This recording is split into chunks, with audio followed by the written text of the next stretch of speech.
The wood-based pun we're going with is the neck of the woods, which is to say, with that absolutely delightful illustration, Damien Woody, who needs to come meet you in your neck of the woods this week?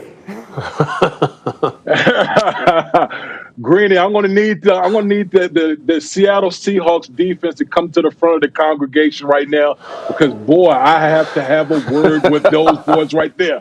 Okay, listen, I know we always been talking about let Russ cook, and that's been the mantra, but let me tell you, those boys on the other side are getting cooked right now. Josh Allen and those boys, Josh Allen, listen, people, Josh Allen completed over 80% of his balls for 415 yards and 3 touchdowns. Excuse me, this is the National Football League. Okay, this is not 7-on-7 in practice. Over 80% of his balls got completed against the team that had the mantra of Legion of Boom.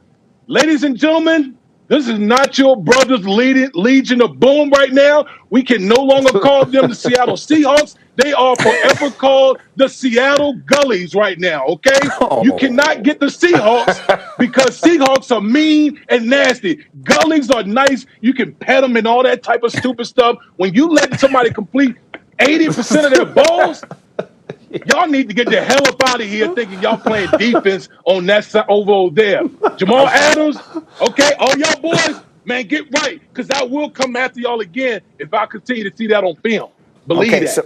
So, Nick and Lewis, I could tell that you are enjoying this week's edition of Neck of the Woods, but it's about to get even better. Because, D. Wood, I'm told that the 2 other people that you want to meet you in your neck of the woods are Rex Ryan and me. Now, what is that about?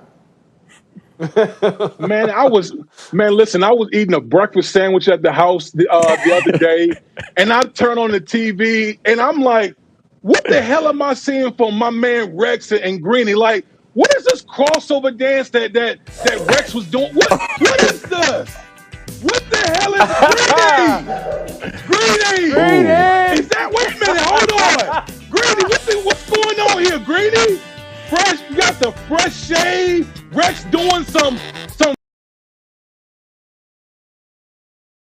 fake Allen Iverson type of dance. Like, what is going on in the set? Like, I need to literally bring my behind back on set to regulate what's going on, because Get Up has lost his damn mind, it seemed like, over the past couple of days. What's happening at Seaport right now? So what is this? Here's D. Wood. Ladies and gentlemen, in case you're wondering if he knows of what he speaks. Look at that. Check it out. Check it out, baby. You see that swag? Now, the T-shirt is a little big and everything. I know everybody will say that. The T-shirt is big, but look at my swag right there. Lou, you see me? Look at that. Domonique. You see the rhythm? Domonique, you see how breezy I'm looking? Domonique was very difficult on me. He was tough on me yesterday. Who do you think was the best dancer of the 3 of us? We'll get a quick vote. Neek. D. Wood, obviously. Hands down. Lewis? Yeah, Wood, yeah. Woody, you were good, bro. You were good.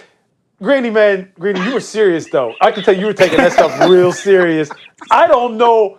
Look, I don't know what Rex was doing. Rex was having, I can't articulate what Rex was doing. Besides, whatever, man. Just whatever. That's all I'm going to say is whatever. Whatever. Fair enough. We will meet you, D. Wood, in your neck of the woods. All right, let's get back to the NFL here. Let's talk about the Cleveland. No, let's do either or first. Lewis, we're looking at some of the matchups this weekend. Brady versus Bridgewater. Who you got?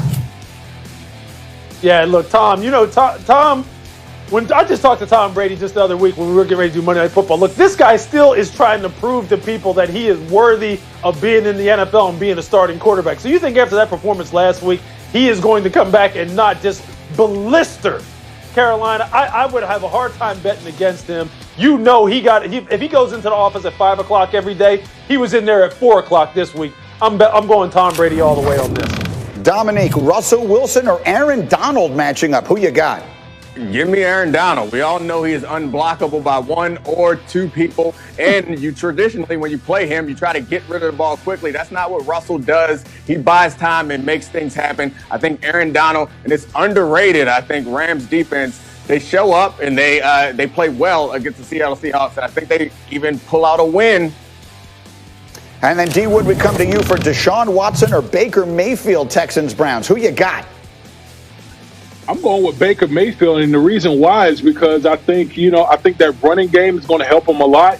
And Baker Mayfield, to me, is more of a manager. They won't allow him so many opportunities to screw it up. And I think because of that running game with the Cleveland Browns, Baker Mayfield will be the more efficient quarterback in that game. Now, it's a very interesting game and an interesting time for the Browns coming off of their bye. Yesterday, their coach, Kevin Stefanski, was asked if he believes that Baker Mayfield is on the verge of taking a big step in his game. Here is what the coach said. Baker would tell you there's moments where he was really good and moments that he wants to get better. And I think that's just a great focus for our guys moving forward. We can help him. I know that. We can help him for sure in some of the design, some of the play calls. But I think he's ready to ascend. All right, so this was interesting. And D. Wood, I was looking through your notes, and you said that it sounded like another quarterback that people talk about sometimes. What was the comparison and the description that you were going to make? Sound like the quarterback he coached up in Minnesota, Kirk Cousins. When Kirk Cousins was having a lot of interceptions and a lot of mistakes up there, one of the mandates was run the football more with Dalvin Cook. And then once they started running the football more, it actually helped Kirk Cousins tremendously. And that's what I kind of hear from Kevin Stefanski is the fact that, with Nick Chubb coming back, amping up that running game with the Cleveland Browns, because I think that's where Baker Mayfield is at his best. When the running game is going and you're able to do the things off of that, the play action pass, the rollouts, all the things the Cleveland Browns want to do, then that will help Baker Mayfield as a quarterback. So when I heard that from Kevin Stefanski, that's the first thing I thought was his time up in Minnesota with Kirk Cousins. Yeah, it's an interesting way to look at it. Lewis, it's a big second half of the season, right? What is at stake, do you think, for the quarterback and for the program in Cleveland? Yeah, I think Baker, as far as what's at stake, he can really go ahead and solidify himself as the franchise quarterback for this football team if he's able to string together a bunch of good performances, especially, Greeny, against quality opponents. That's really been the thing that has been holding this team back in terms of people giving them their due and saying, okay, maybe they're getting over the hump. Maybe they're turning the corner. Maybe they are now seriously someone to consider in the North and in the AFC overall. And what's interesting is when Damien said that about Kirk Cousins, that's the first thing I thought of too. So I guess great minds think alike, Damien. Look, when I was watching the Vikings tape for getting ready for this week, it is something. Look, that offense that they run up there under Gary Kubiak is Kevin Stefanski. That's his offense that he's running in Cleveland. And you're right, the running game really feeds and kind of helps the passing game grow. And there's no question that when they're calling plays for Baker Mayfield, he is always much better off of play action. He's much better when they move the pocket. Domonique has talked about this in the past, that when they get him outside the pocket and get him clear throwing lanes, he looks much better.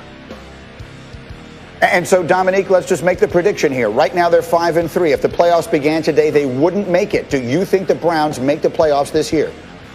Yeah, I don't think they do. I think Lewis started us talking about against good teams, and their schedule so far has been against, or their wins have been against a bunch of not very good teams. And going forward, if they are able to beat the teams that they're supposed to beat, maybe they sneak into the back of the playoffs, but I think they're going to drop some of those games. They're absolutely going to lose to the Ravens and Steelers again. Baker Mayfield and that offense scored 7 and 6 points against the Ravens and the Steelers, and only 6 points against the Raiders. I know there was wind and weather conditions last week, but those are the 3 best teams they played, and they couldn't muster very many points against them, no matter how well they ran or how much they tried to run the ball or how much play action or Baker Mayfield out of the pocket they tried to use. So I think it's a little bit of fool's gold at 5-2. I don't think they're as good as that record suggests.